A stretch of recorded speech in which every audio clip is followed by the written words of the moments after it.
as I think of one girl who was on her way to college and all ready to go. And all she had said in every session we had throughout her high school junior and senior years, I can't wait to leave, I can't wait to leave. And yet, of course, once she got into college, a whole new experience, which is, I can't go, I won't be accepted, there'll be too many people, I can't have a roommate. And these different messages came up for her.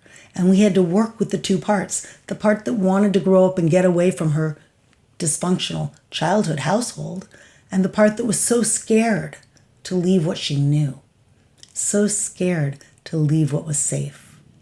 And that becomes an interesting metaphor for all of our clients. Often they cannot leave what is safe, even a way of sitting.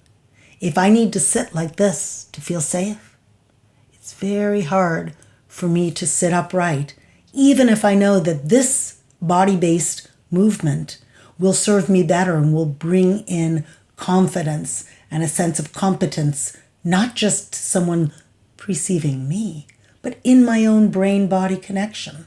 And yet this may be the way that I feel comfortable. One girl, same girl I was just describing, she was so anxious that she would sit like this with her hands on her belly, because if her hands were on her belly, she knew that she would feel a sense of safety. She could squeeze the angst, the bubbles, the nervousness. And so we looked at that together.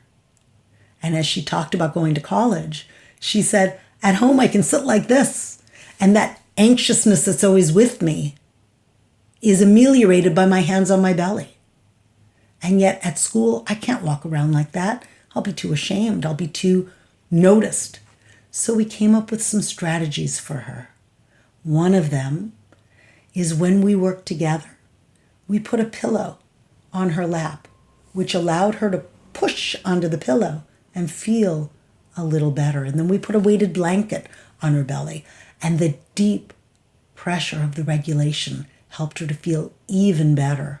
And then she tried on wearing a belt wrapped right around her belly button. So higher pants as opposed to low-cut pants with that belt gave her a sense of containment. She said, I knew where my boundaries ended. And of course, with each of these interventions, we're asking, how do you know that? What do you notice happens? For her, when I said, what happens when you are wearing that belt? She said, I feel safer, like I can just sit back and breathe and relax. And of course, I noticed and said, I notice. Right as you said that, you leaned back and you took a deep breath. And she giggled and laughed. And I said, just stay with that new movement. And we did some exercises with that. I had her undo the belt buckle, and then I had her put it back on, tightening it, releasing it. And she came up with just what was right for her body. And she said that is an example of a way of quelling the nervousness in her tummy, which was a teeny part of her fear of leaving. And then as we worked to understand her body-based reactions, she would notice that just the thought of not being at home made her worry that her siblings and her family would come apart. We became aware that in the dynamic, in the culture of her family, she was both the wise parent or parentified child and also the protector when her parents were dysfunctional in the system.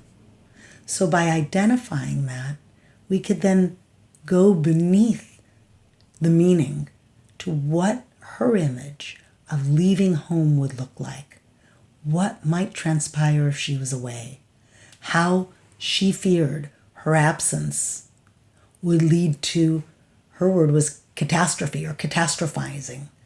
And then as we did that, we were always aware of what was happening in the body, and then through the lens of sensory motor psychotherapy, processing that. We were looking at how the client implicitly makes meaning, what happens in her body, what association happens, how she processes the information, and then what happens with that. And we were looking at her affect all along because she got very quiet, very still, as we would look at this sense of going into the world, and the fear that comes with launching to the next thing, that fear of getting what she wanted, the wish that she could just stay safe at home, even in its dysfunction. And all of that became the work of sensorimotor processing. It's that duality of being aware of it and processing it, looking for the meaning, and changing all the different levels of meaning comes through self-regulation.